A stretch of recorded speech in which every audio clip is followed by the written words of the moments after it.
All right, this is part 2 of our eResources module. The next thing we're going to explore is your student self-service account. You can click on Student Self-Service from the top of any page on the JCTC website and log in using your Active Directory username and password. Some people on campus will refer to your student self-service account as PeopleSoft, and that's the brand name of the software we use. So be alert for people talking about PeopleSoft and student self-service interchangeably.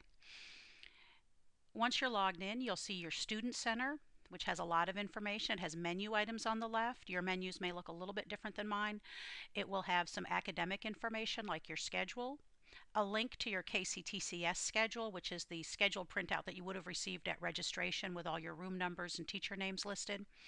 On the right-hand side, there's information about holds and to-do list items.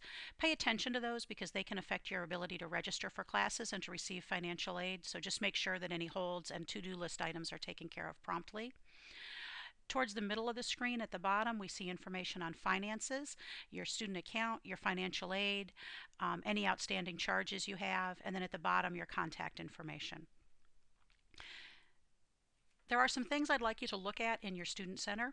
So, and you're going to be sending me an email with all this information, so make sure that you're comfortable sort of looking around a little bit in your student self-service. I want you to find your address and make sure it's correct, and if it's not, fix it. There's a function within student self-service to correct your address. It's essential that the college has an accurate, up-to-date mailing address for you. I'd like you to make sure that you can find your financial information, so just make sure that you can find out where your tuition is and how much financial aid is pending and what the expected disbursement dates are. And I want you to be cautious about relying on those disbursement dates. Sometimes there are delays that are outside the college's control. Those are really just guesses as to when the money will be available. And then the last bit is your academic information. Try to find your test scores, and you'll get that by clicking on Academics Test Scores to find them. You're going to type out the answers to all of these questions into a body of an email and send it to me. My email address is on the screen, and it's also on your syllabus. It's lisa.eichholz@kctcs.edu. Make sure you get both H's in my last name. In the subject line of your message, put Gen 130 eResources so I know what your message is about and so it doesn't get mixed up with the rest of my email. The next feature we're going to look at is Blackboard, and obviously you can get to Blackboard or you wouldn't be watching this video. You get to that directly by going to elearning.kctcs.edu or by clicking the Blackboard link from any JCTC webpage. Spend some time looking at your Blackboard homepage. You can move your course list to the top of the page. It's initially listed at the bottom of the page, and you just sort of grab it and drag it up to the top. If you did it in the past, it's already in position.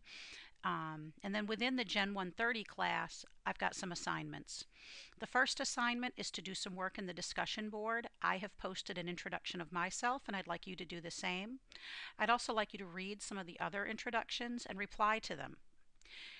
In order to make it possible for everybody to reply to other people's introductions, I need you to post your initial introduction no later than Monday the 22nd by noon, and then your 2 replies need to be posted before the start of class on Thursday the 24th. There's another discussion board called Help, and that's where you can post questions related to the class if you need help with something. I will monitor this board, but students can also monitor this board and answer if you know the answer to someone's question. The syllabus is also posted in Blackboard. There is a syllabus quiz in the syllabus folder that you must pass in order to move ahead in the class. The quiz is worth 10 points and it has to be completed before class on 8/22. And I have given you the wrong date. We don't have class on 8/22, we have class on 8/24, so obviously it's due before class on 8/24. If you have questions about the syllabus, you can email me and I'll do my best to answer them for you. Okay, I'm going to pause the recording here and we'll start up again with the JCTC website.